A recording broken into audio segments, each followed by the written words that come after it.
Good evening, and welcome to Africa's Vision Network.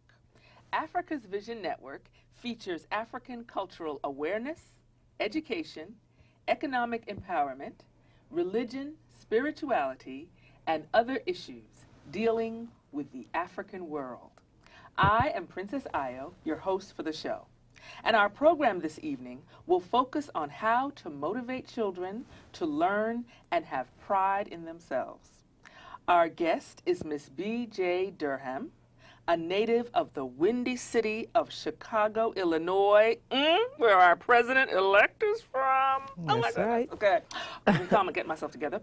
Born and raised on the south side of Chicago, like our future first lady, in the Project Stateway Garden, right? Yes. At the age of 10, she joined Liberty Baptist. Miss Durham graduated from DuSable High School. It was there she started to focus more on her writing skills and fell in love with the game of tennis and sign language. She received a tennis scholarship from Alabama State University, where she earned her bachelor's degree in special education. She later achieved her master's degree in deaf education and multiple disabilities from Gallaudet University in Washington, D.C. As a special education teacher, she has worked with primary, intermediate, and upper grade students in the public school systems of Chicago, Illinois, Washington, D.C., and Maryland. Miss Durham is a special education teacher with multiple skills. She is a poet, playwright, director, author, signer, educational rapper, tennis instructor, and motivator who has touched many lives, including mine. As a teacher, she feels it is her responsibility to reach the students by using any educationally sound technique necessary. She is now living in Washington, D.C. with her aunt, who is 93, and her husband. Welcome to Africa's Vision Network. Why, thank you. Thank you so much. To have you. I'm very happy and honored to be here. And I always let people know that we're friends as well as her being on the show. So they don't think like, oh, she doesn't know anything about you. I know so much about her. And you're such a treat. You're going to be really excited to have BJ. I'm going to call you BJ. Do you mind? Yes, that's fine. BJ on our show today. Now, first I want to ask why you left Chicago for Washington, D.C. Well, the reason why I'm here in Washington, D.C., I give thanks to God, of course, and my aunt, my 93-year-old aunt, who also helped me as a student when I was going to Alabama State.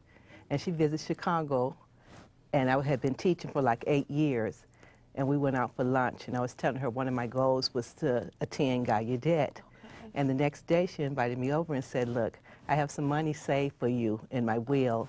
And I was thinking, you might get hit by a bus today, or I might get hit by a bus tomorrow. So why not take this opportunity today and quit your job as a teacher here in Chicago and come to Gallaudet and try to get your master's? And I was like, oh my God, I would do it. And as much as we've talked, I didn't know that story. That's exciting. Yes, and I did it. It was like a opportunity that I couldn't pass up. Absolutely. And I end up going to Gallaudet, getting my master's, staying, and she introduced me to my husband. And now at 93, I'm having taken care of her. So what goes around comes around. Happily so it was a blessing, yes. Yes. Oh, that's exciting. I didn't know that story. That's cool. Now, tell our audience what is, because we don't have a lot of time to talk, and you're going to actually, perform for us. Okay. So I want to just the audience to understand, because sometimes I don't understand it myself. What is special education when the school system, when they say your child is special ed? What does that mean? Well, in the school system, it's totally different from my meaning of special ed. But in the school system, the children are tested, and if they don't pass the test, they are placed in a special ed classroom.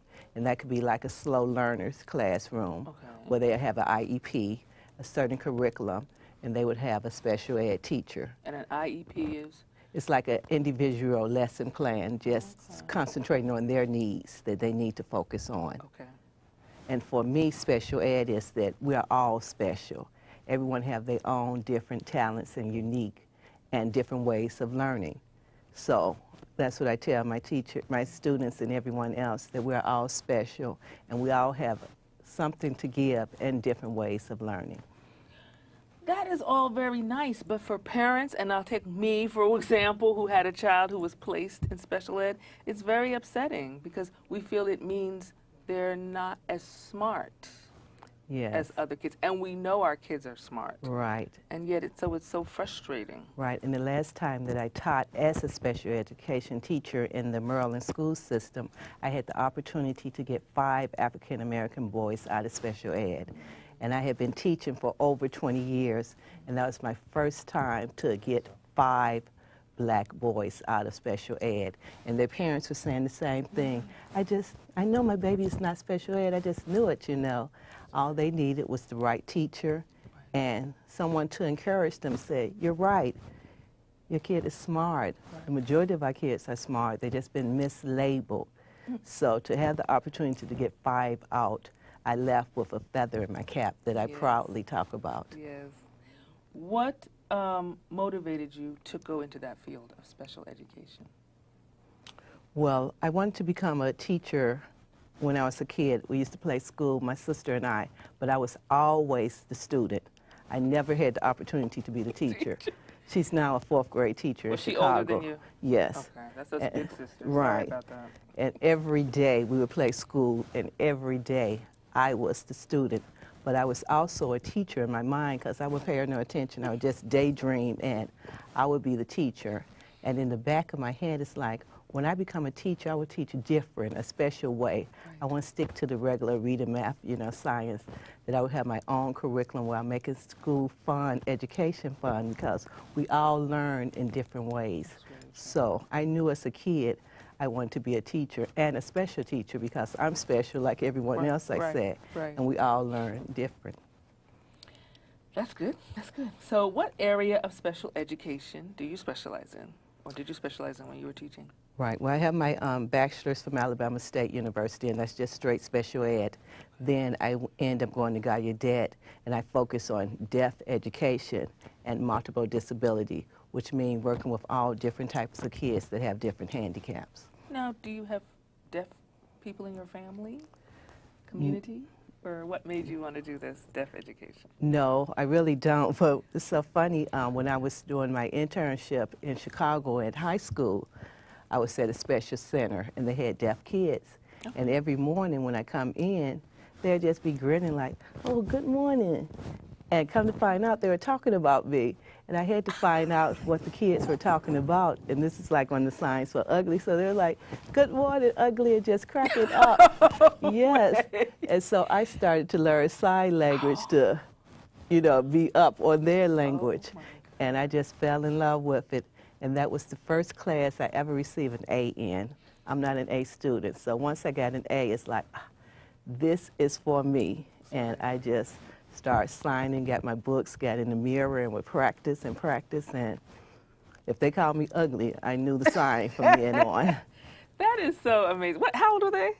5, you know, little boys, just little bad boys, yeah. That is so. And I'd just be grinning and smiling, and every morning they'd just be cracking up talking about me. You know, I know that the deaf community is a very different community. And anyone who's around this area knows. It's a really unique culture. It's like a world of its own. Yes. The people that are deaf are like living in a world of their own. So that must be, I mean, how is that for you to be in that community? Are you considered part of it? No, not at this time, but once I was attending Gallaudet, it's called like the deaf bubble, and I was part of the bubble because you have to learn how to sign in their language. I used to sign what we call exact sign English, SEE, where you sign every word. Okay. And Gallaudet used ASL, which is like a more shorter version of getting straight to the point. You know, am, thus, is, you know. Interesting. Like, what is your name? Name it, my name, yeah. Now, what do you consider your main purpose in life? Well, my main purpose in life, which I have known ever since I was a kid, is to help our future leaders to grow, and also to help seniors to live longer, which I have been doing all my life, so. Wow. You know. And that fits in with your That fits in perfect, right, with my background, my life, so my purpose was laid out, and I just followed the plan. Wow. And what do you consider, as an educator, your most important tool in teaching the children to excel? Wow. Well, as you was reading off my introduction, you know, I have many skills and many talents that I use, but the one thing that I know to get me over is my high expectation that I have with the kids as far as motivating them. And that starts off from day one, where it's my words, where I have a creed, like I am somebody. And the kids will repeat, like, I am somebody, I am me. I am Barbara Durham, I'm proud to be me. I am different from you, you are different from me. It doesn't matter. That's the way the world should be. Yeah. Each day I will learn and grow to become the best me I can be. I am proud to be me, I am somebody. Wow. And I had my 5 boys to say that during graduation time, the whole class, to over 250 parents. Wow. And once they believe in themselves, they can go on and become a teacher, a doctor, a lawyer, because they have that self-esteem that I can do it. Right, right. So you really instill that in your kids first? First, yes. Wow. And then all the other tools, just like something extra, you know. And but once they believe that they can do something, that self-esteem is like, yeah. Right. How does the signing fit into making them feel? Well, signing is just another tool, you know, that they can use. And as being a teacher, of course, it's like no talking in the classroom, and you can talk with your hands, but still don't make the noise with your voice. So that was a big thing. So that's just a bonus that I use.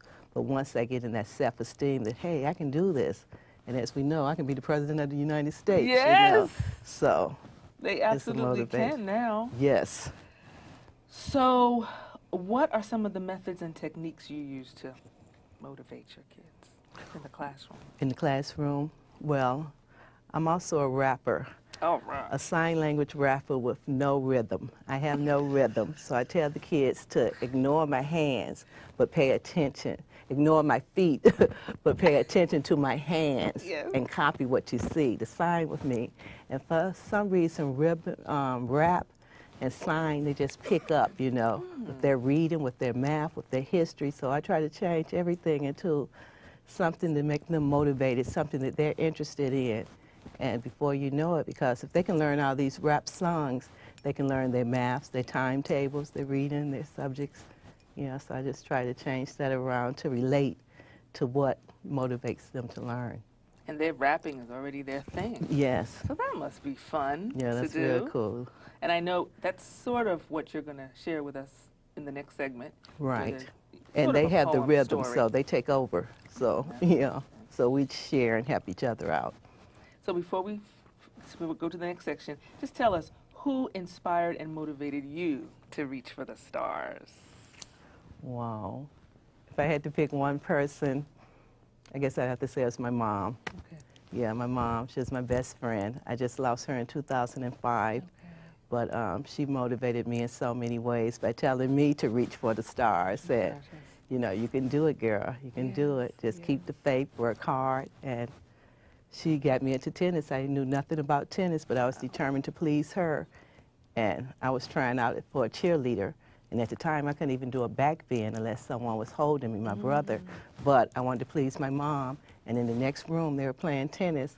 So I left the cheerleader tryouts and went to the next gym. And the coach said, you know how to play tennis? And I looked her dead in the eyes like, yes. Had never picked up a tennis racket in my life. Got out there and I hit at least 75 balls off the wall. You would have thought I was Venus and Serena rolled up together. And she's like, you're on the team. Wow. So. Well, we're going to take a break. Okay. And you're going to come back and you're going to share with us an excerpt from your writings. Oh, that'd be great. Along with signing. And she's going to do it in sign language. Okay. Cool. Thank you. Thank you. Thank you.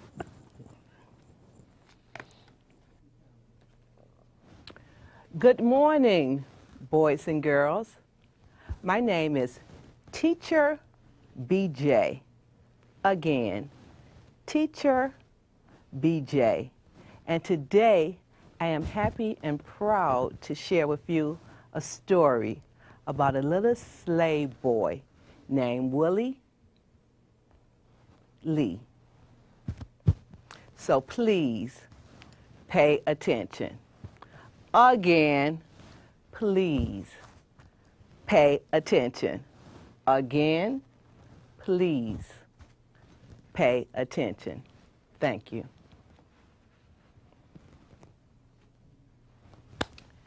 At times, I love being a teacher. Really, I do. Because teaching gives me the opportunity to stop, to remember, and to teach about the battles and the struggles our people went through. I tell my students stories about the past, and this one really seems to stick in their heads. It is a story about a little slave boy named Willie Lee. Willie Lee was determined as he could be. He had only two dreams in life. One was to learn to read, and the other was to simply be free. Now, Willie Lee was a smart boy, as smart as he could be. He was around the same ages as you are, boys and girls. Give a year or two, or maybe even 3. Willie Lee had met a teacher friend who taught him the ABCs. He learned to put the letters together and make the phonetic sounds. And before you knew it, Willie Lee was able to read every word and sign in town. Willie Lee would find old books in the garbage and in the trash too. The books were the old books that the white folks threw away, and Willie Lee would search for those old books each and every day. Now, Willie Lee knew the books were old as they could be, but Willie Lee did not care, because when he was reading a book, his imagination would just run free. When Willie Lee would read a book, he would often imagine he was no longer a slave boy living on a plantation, but he was a free child sitting in front of the classroom, reading, learning, and obeying all the school rules. Willie Lee would master everything that the teachers wrote on the board, because he knew that reading was the key to his victory. Willie Lee had only 2 dreams in life. One was to learn to read, and the other was to simply be free. Now, Willie Lee knew the slaves had no rights, and if he was ever caught trying to read a book, he'd get the beating of his life. But Willie Lee was brave as he could be. He had only 2 goals in life. One was to learn to read, and the other was to simply be free. Well, late one night, Willie Lee was reading a book by the candlelight when 2 overseers appeared right in his eyesight.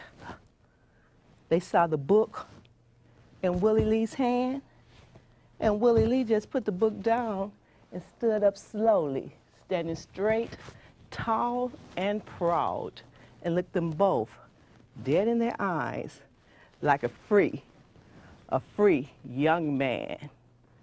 Willie Lee saw the whip, long, black, and thick, and he knew he was about to get whipped.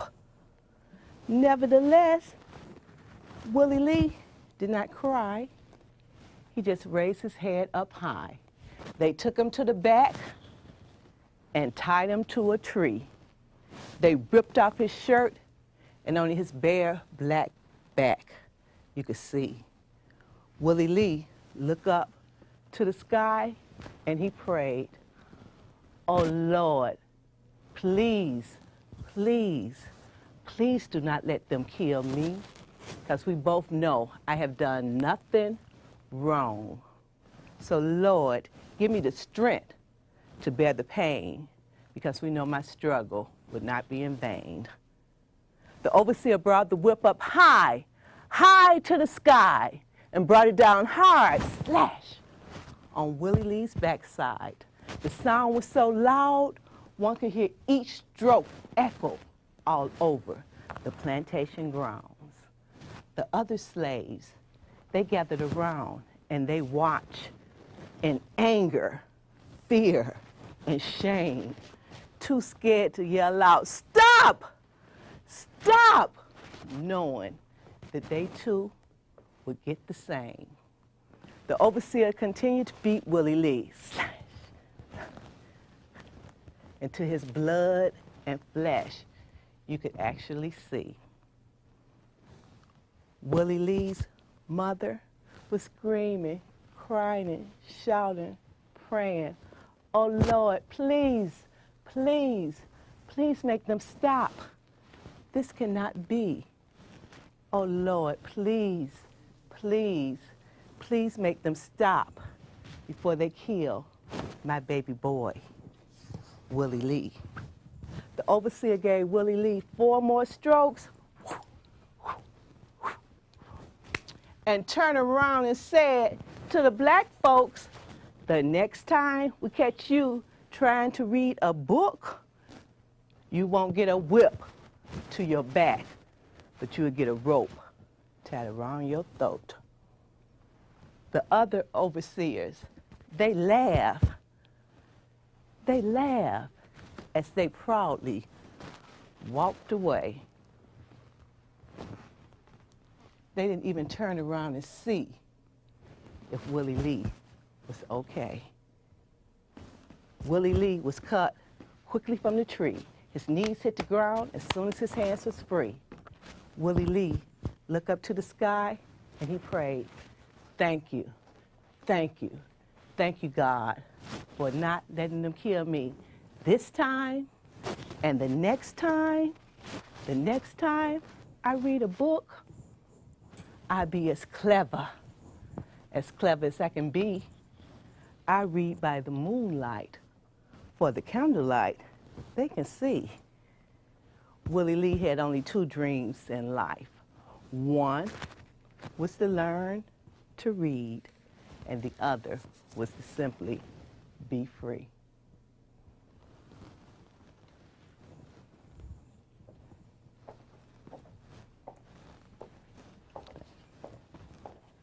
Thank you. Thank you. Isn't that it? Yes, That you're was welcome. beautiful. Thank you. Thank you. Wonderful. We're so excited to have you on our show. I tell you, I want to know if you have any words for our kids, any other last thoughts and wisdom for them. Well, yes. As a teacher, I would just like to say, boys and girls,